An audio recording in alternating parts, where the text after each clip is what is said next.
Okay, here we are. We're back at it. We've got the camera and the tripod. So yeah, there's going to be a bit of wibble wobble, and that's just part of it, right? If you'd like to, well, you can't just yet until I get Patreon up and running. And then I can start saying, well, hey,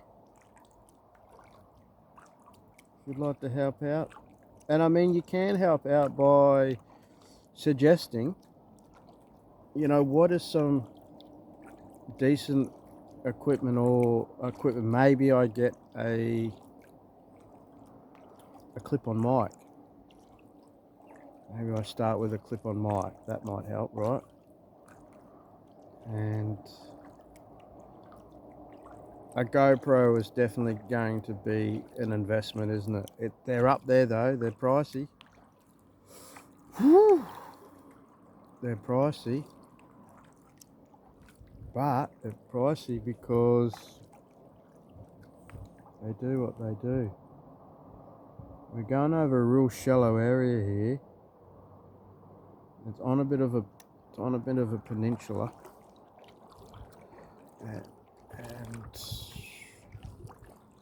over this way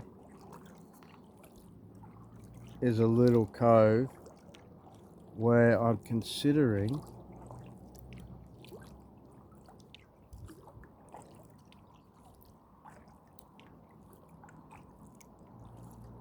putting whistling duck on the fin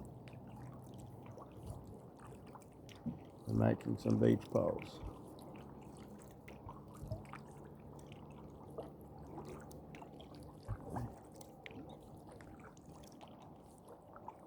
Yeah, this is nice and shallow where we are. Oh, that's real shallow over there. Maybe I could do it over there.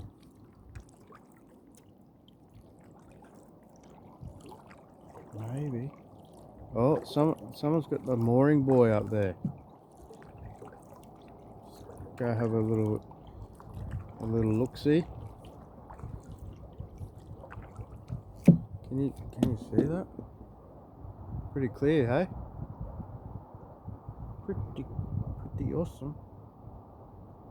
Look at that. Look at that.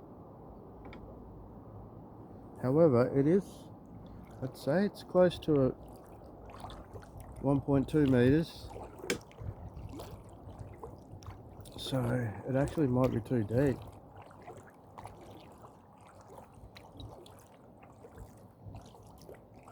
It needs to be less than half a paddle. And you can see where where's my finger? You can see where the average high tide gets. Right, so that's only a meter. There's rocks here. Well, there's a nice big rock there.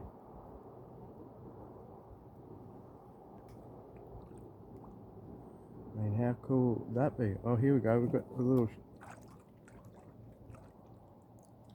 shallow spot here. A little bit sandy, a bit too rocky. But yeah, can you 8839, huh? 8839. That's, I don't know whose that is. I know most of the mooring numbers around here.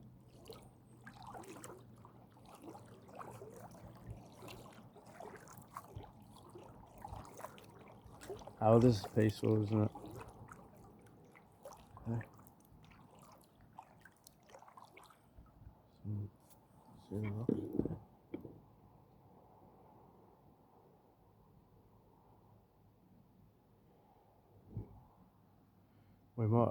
We might see, I think it's too cold, but we might see a little,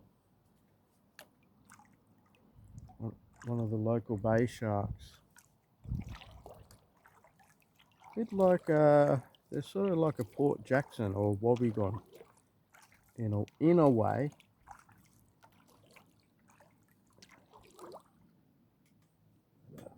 I've done this paddle a few times and it's always enjoyable. So I might have to pick up the pace.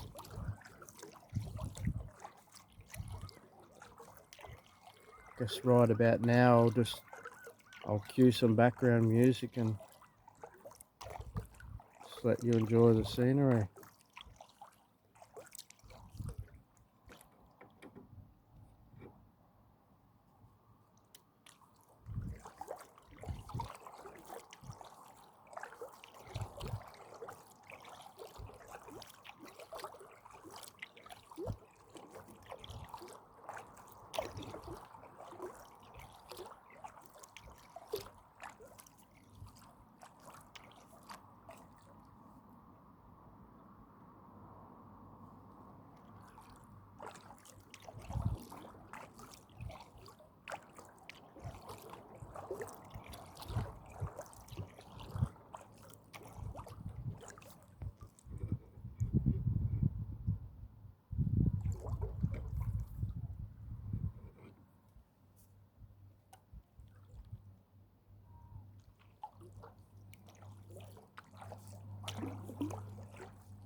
Okay. I know that was probably relaxing. Here's this little cove that I've been inspecting quite a few times. It sort of meets, well, it meets the depth requirements. And can you see there? It's nice and sandy. And it gets in close, and then you got this beautiful big old tree here. So you can imagine that the tactic or the strategy would be to stern tie off on the tree, because it's nice and shallow. It gets nice and shallow here. So I'll probably be, let's say half the keel, meaning that the water would be halfway up the keel. But that would mean I'd still be able to get, and because it's sand, right, look, this is just perfect. And the swell would come in at this angle. So I'd point the bow that way, drop the anchor round about there, probably line it up there, and then just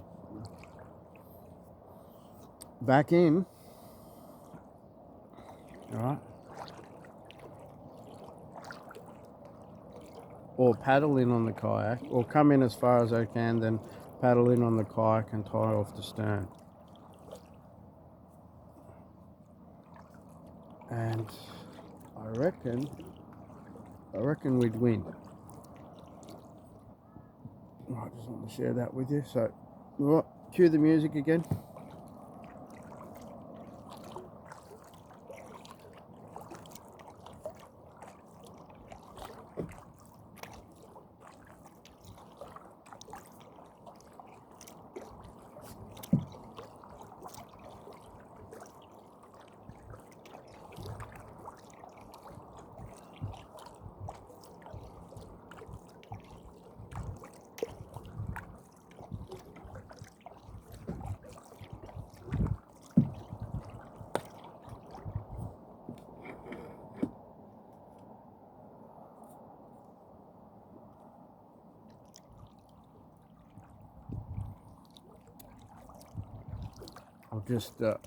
I'll just cue in for a second. If you're wondering, hey, or you've made the comment, with the other 50 people.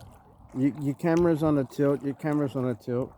You're absolutely right. It is on a tilt, and that's because the little gyro that's on this selfie stick, well, the battery's flat, and this, for some reason, this is just as vertical as you can get it. Well, let's see if I can get it more vertical. Yeah, that's a little bit better, isn't it? Slightly leaning to the other side. Oh, well, you know, you're leaning a bit too far to the right, so let's work on the left side of your neck muscles, shall we?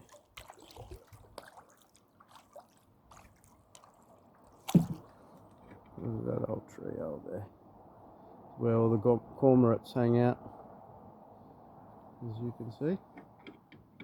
That's where they dry out their wings.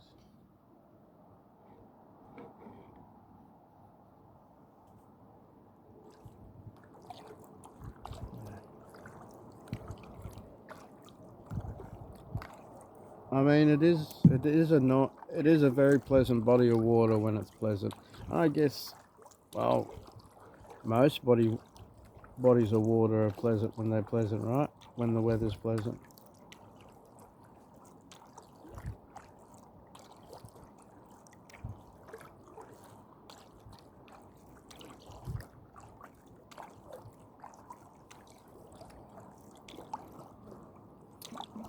And I reckon there's a Ben Gravy wave somewhere in this bay too. I mean, there's potential for it. I mean, that big low that we just had. But then you need the northerlies on it. So you see how we're starting to get into a bit of swell now. So this is where it starts to get a bit swelly. Well, that's the channel straight ahead.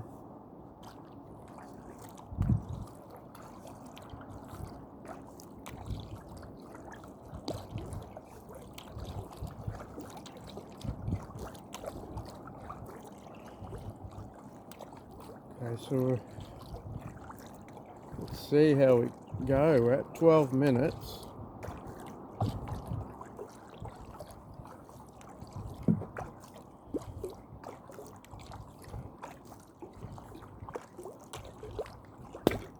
Right. You just stay there, chappy. Well, let me move you up. Right. Let me put you there. This tripod's a tricky one. Let's try that. We're making adjustments as we go. Learn by doing.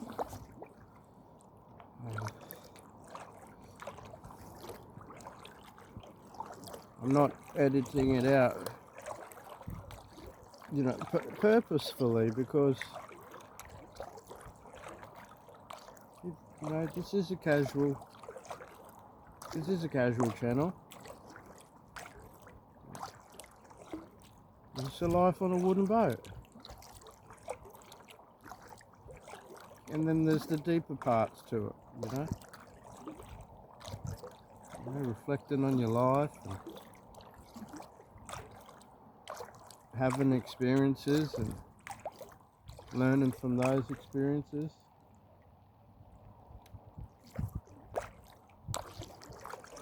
There's the sun. Yeah.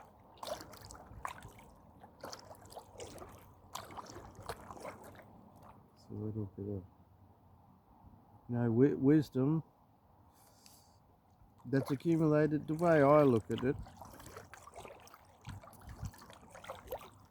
most wisdom is going to be gained through experiences, and usually it's a reflection of, you could call it mistakes, or what I call it foolish choices. But without that foolish choice, it wouldn't have given me let's say, a foundation to make a comparison on. So then I come to terms with that, and I give it gratitude. I know, hey, that was unfortunate, and I wish it didn't happen that way, but it did, and so be it. I think of it like chapters, right? Chapters in your life. And if you were to, let's say, pair that up with a book, and you're reading, let's say, chapter 8 in the book, you're not reflecting on the drama that happened in chapter 2 or chapter 3, are you? Because you're reading chapter 8.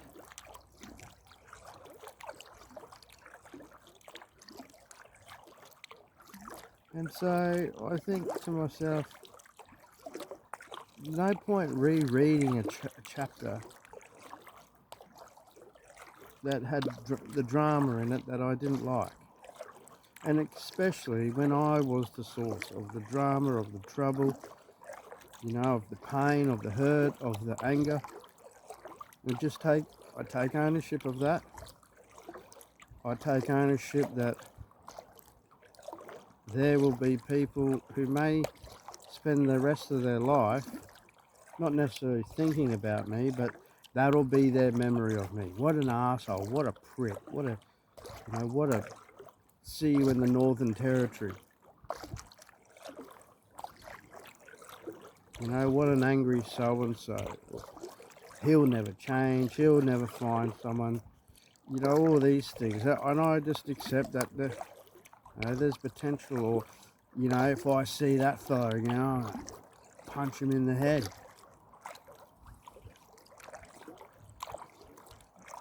And it's just what was written in the chapter, right? And if I'm the author of the book, then it's up to me to change the way I write, isn't it? Change the character development. Change how things play out.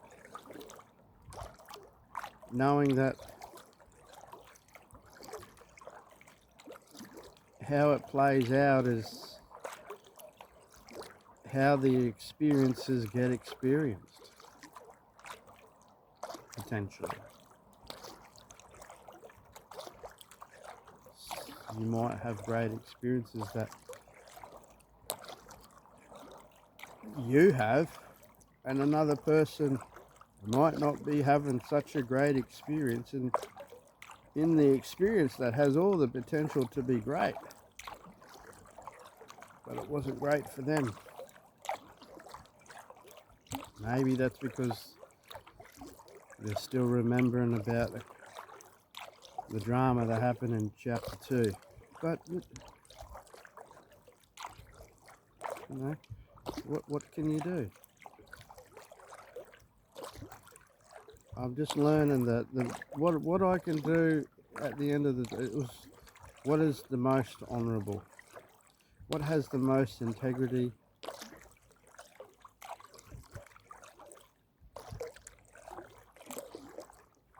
and just go on from there. I caught myself being a bit of a victim instead of copping it on the chin, and so that's what I've done. I won't go into details. It's a financial thing, and there's many a fella in today's world that have this responsibility, and it usually happens in unfortunate circumstances, and sometimes they get to be part of what they're making financial contributions towards, and you know, some of us aren't. We're cut off completely, but we're expected to be responsible and make these financial contributions. And the best way I could describe it is you have to pay to put fuel in other people's car, but you'll never get to drive the car. You'll never get to see the car. You won't even know what model it is. You won't even know what colour it is. You won't even know if it gets new tyres or if it gets new wheels or if it goes to a car show or, you know, even if it got into an accident. You won't know, but you know, there'll always be a third party that goes, oh hey, you've got to, where's the payment? You know, you got to keep fuel in the tank. And I was thinking, well, that just doesn't make sense to me. That sounds like a bit of a rort, a bit of a scam. Right? And there is truth to it, but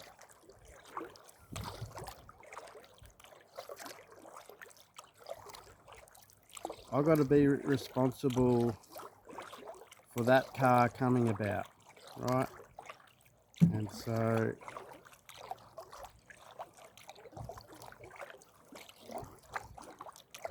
you know, is what it is.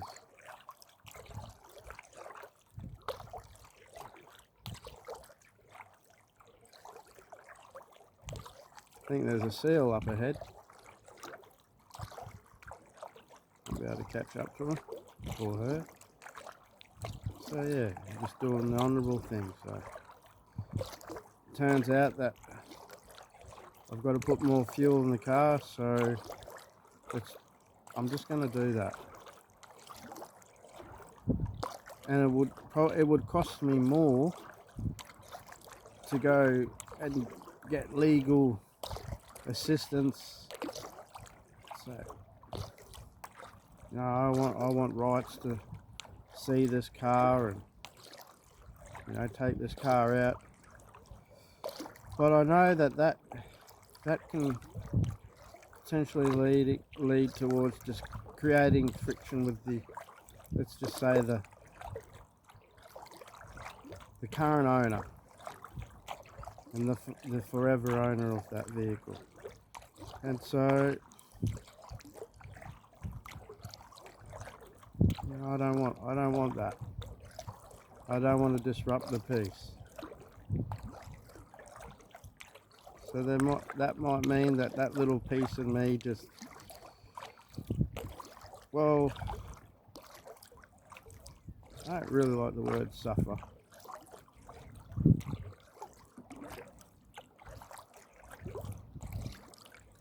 Sort of thought maybe it's a bit egotistical of me to have all of these wants and just accept that that's just the way life has turned out.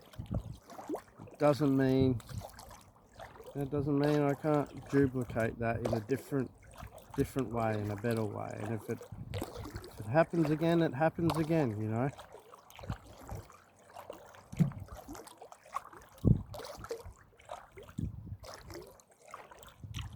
So here we are.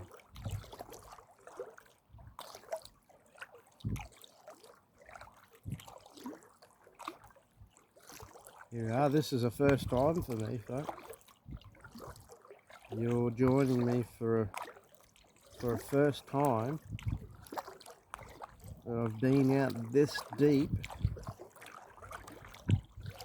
and this far out in the channel. I mean, so far 10 minutes. So if you're enjoying the show and you're keen on seeing a sunset, then as I say, stick around, grab a bowl of chips or fill them up again, spark up another cigar or whatever you like to put in your pipe.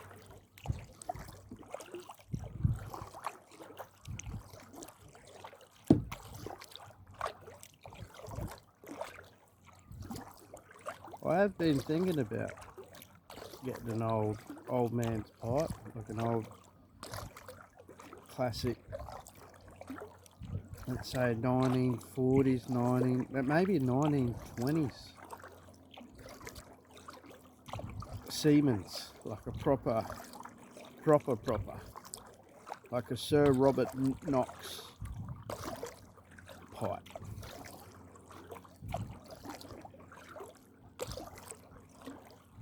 Or that French guy that is very famous for being, I think, being the pioneer for long distance single-handed sailing.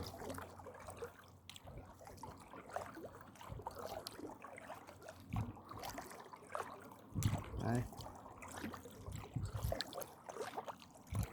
You're getting a nice workout, that's for sure, which is good. Just little things like, you know, I like it when, I made a video about it, I like it when.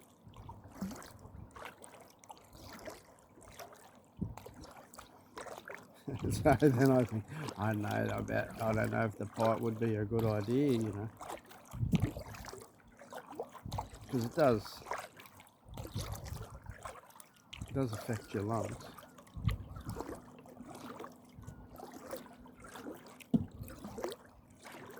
And then there's nips of whiskey. There's a few whiskey distilleries down this way.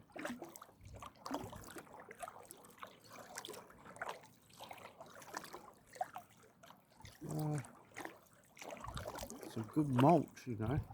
It's good malt, and there's spring water. There's springs down here too. I'm certain of it.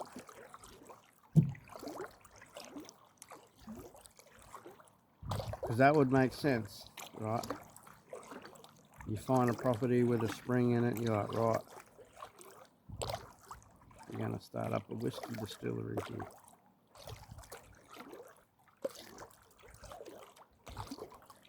Alright folks, well,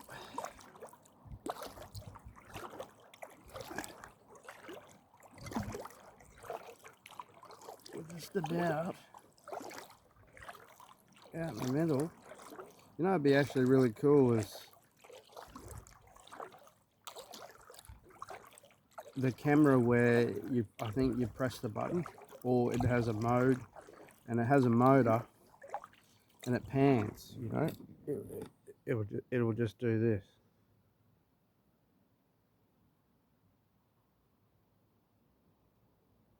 Then it might do that.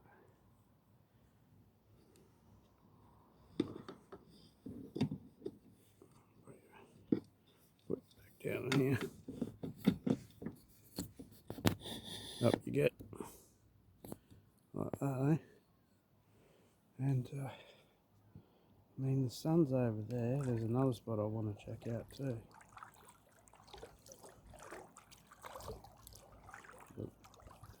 How about that? Actually, let's paddle right up to Mason Rock here, and then we can just tuck in behind Mason Rock.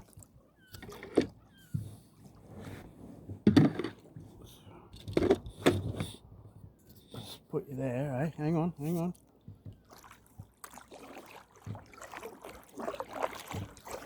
Pick up the pace a little, just so we can relax.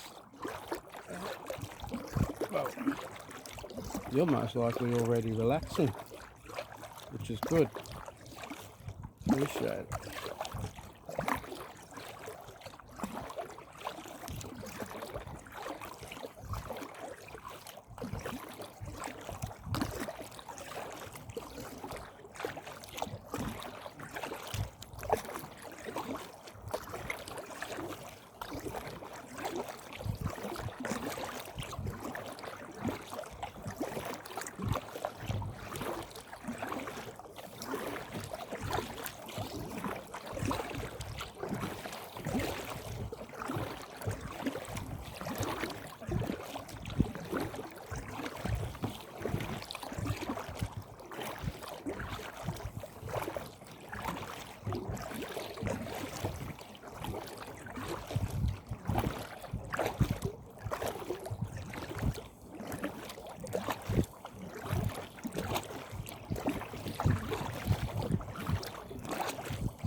There's my thumbnail.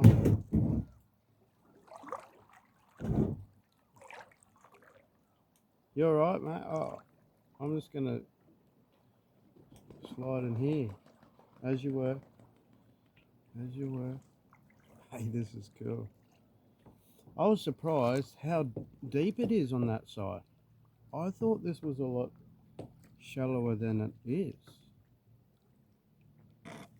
Wow. I've been missing out. Now that I know, oh, maybe this isn't such a good spot.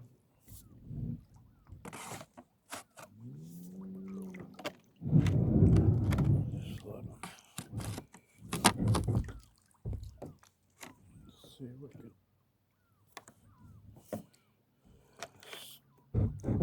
can slide on. Oh, grind on through. How about that? Was grind on through. Yeah. Now that I know that's quite a steep shelf, I can actually get whistling duck in there. I can easily get sitting pelican in there.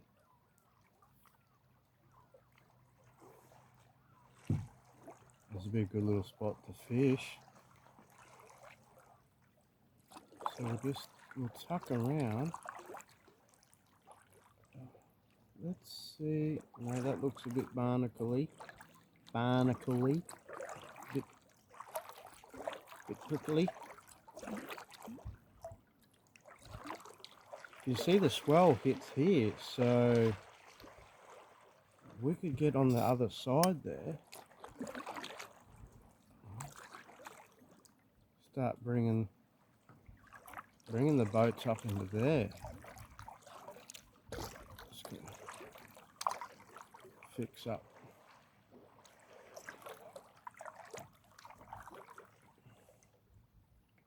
As you know, fix up. And then it seems a bit shallow in here though. A lot shallower on this side.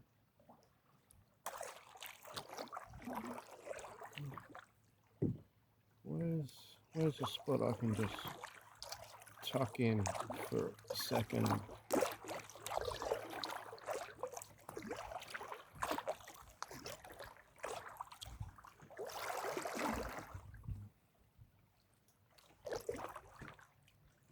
Just sit down and enjoy the view.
Well, that's interesting.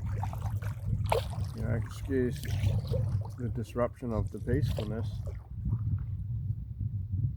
but I just noticed the cold air straight away just coming around that little cove. So,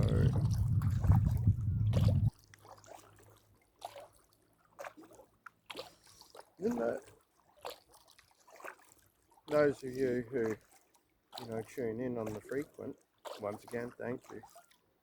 It's just, my my negligence to explore in a little more detail. Like kayaking is a great way to explore in detail for anchorages, which is part of the reason why I invested in Hopping Wren. Now, if you're not familiar with Hopping Wren, is a sailing dinghy. It's an enterprise sailing dinghy. In my opinion, it's better than the Mirror. It's a little bit bigger. It's potentially a little bit wider, and it makes a great camping exploration sailing dinghy. And it also, makes a very practical little rowing tender. And so the thought behind was, well, it makes a great tender, it makes a great little exploration, so I can have a base anchor, let's say where I am right now, and then I go explore the next potential anchorage, and I can get in close and really look at the details. So this spot here, this has potential. Like, it's shallow here, but just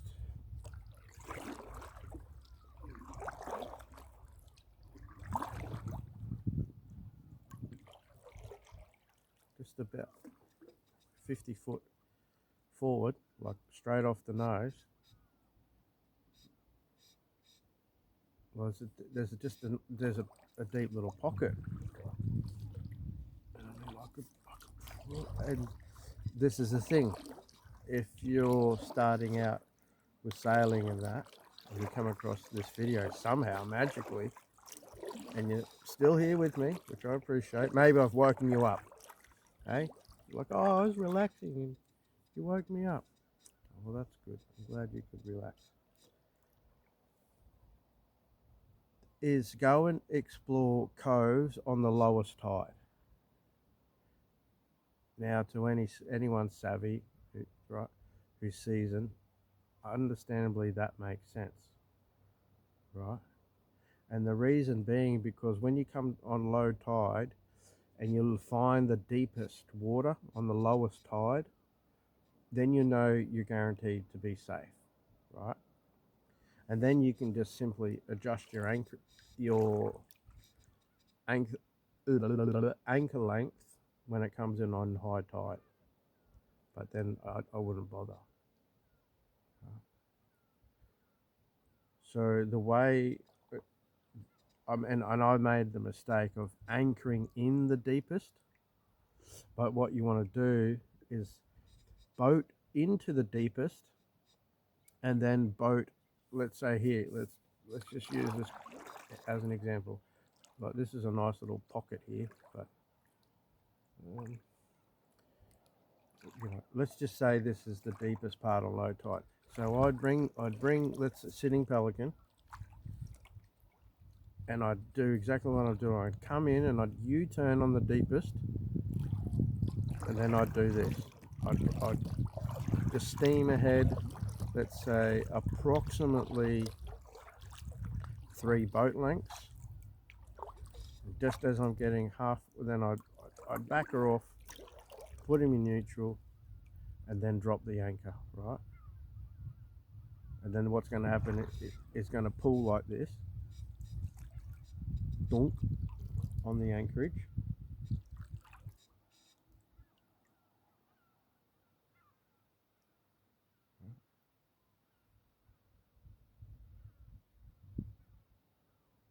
Then I'd reverse, then I'd reverse.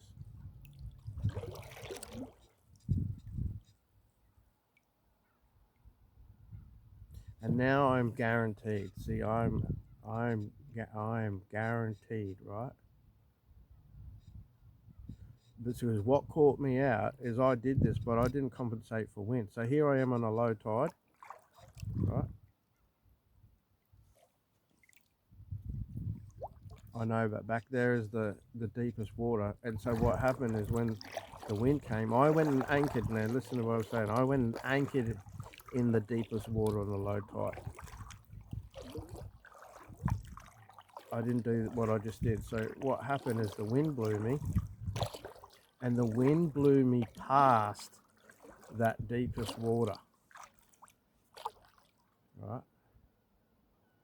And it blew me in, and I got really close, and I was just nudging rocks. So I had to act fast and simply just adjust my anchor. But it's not the most pleasant thing to do when you got the wind on the nose. Okay, you're trying to, especially single-handed, you're trying to motor forward, and at this point in time, I still haven't fixed up the winch, right? So I'm bringing up the anchor by hand whilst I got the wind on me. Then running back into the motor house. So I need to put up the revs a bit.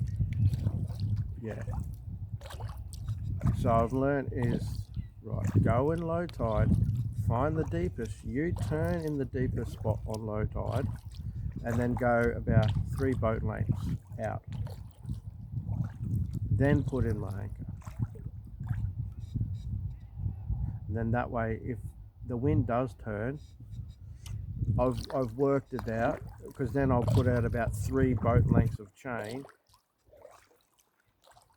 That if the wind does about face and it's an onshore wind, that I'll pull up in that deep part on a low tide. Obviously on a high tide, no drama, right? Actually, this is a really nice sandy spot in here too. Oh, this is a beautiful little spot. See if there's enough light for you to see. Look at that. Probably about a metre. And so on a good high tide, you could probably get 1.5 meters in here, which would just be enough to get Ducky Boy in, right? I'd be able to get Ducky Boy in here. If you're not sure, Ducky, you got another but well, Ducky Boy is just nickname for whistling duck. And if I ever say Goosey Boy, that's my I-load van, the Flying Goose. That's the white one. Seems fitting, right? White I-load, Flying Goose. And the black one, you know, any long-term subscribers out there following the journey, that's Flying Crow. And he's basically my boat shed at the moment. So this is a nice little cove. It's a bit rocky underneath. Yeah, there's some rocks there. So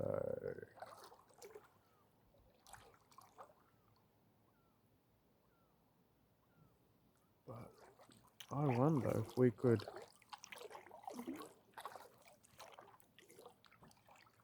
just get the depth sounder out, i.e. the paddle.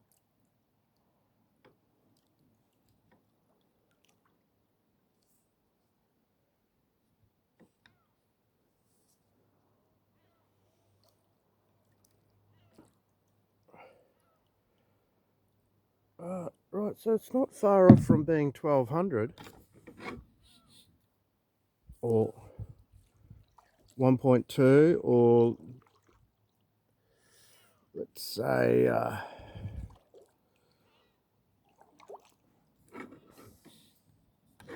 3 feet's 900, round about 4 feet. But that's interesting. So that's sort of like a little pocket just back there, and then you've got the sandbank here. Well, this could be an illusion because it's dark over there. It looks deeper. Let's have a look. Right, actually a little bit deeper here.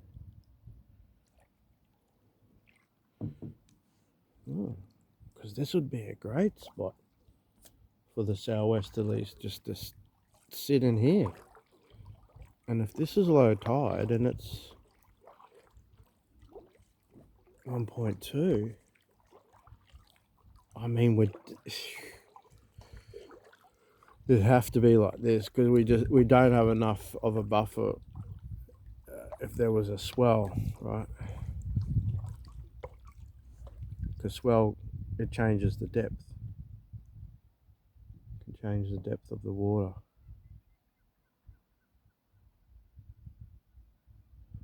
So they've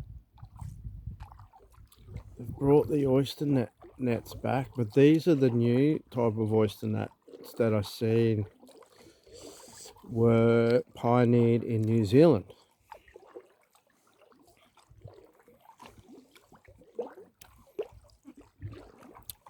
Pretty sure. We'll go have a close look.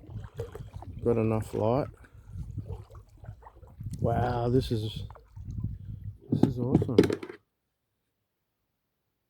See how clear it is. This is beautiful little. It looks sandy.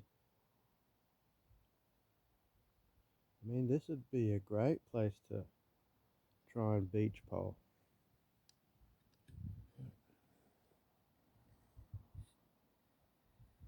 We're running out of batteries. Right, so I'll just let the batteries run out.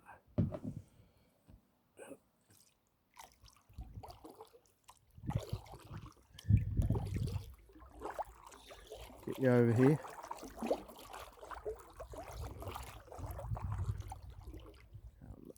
Maybe we'll save it for another day. Huh? Save it for another day. Hey, thanks for tuning in. I really do appreciate it.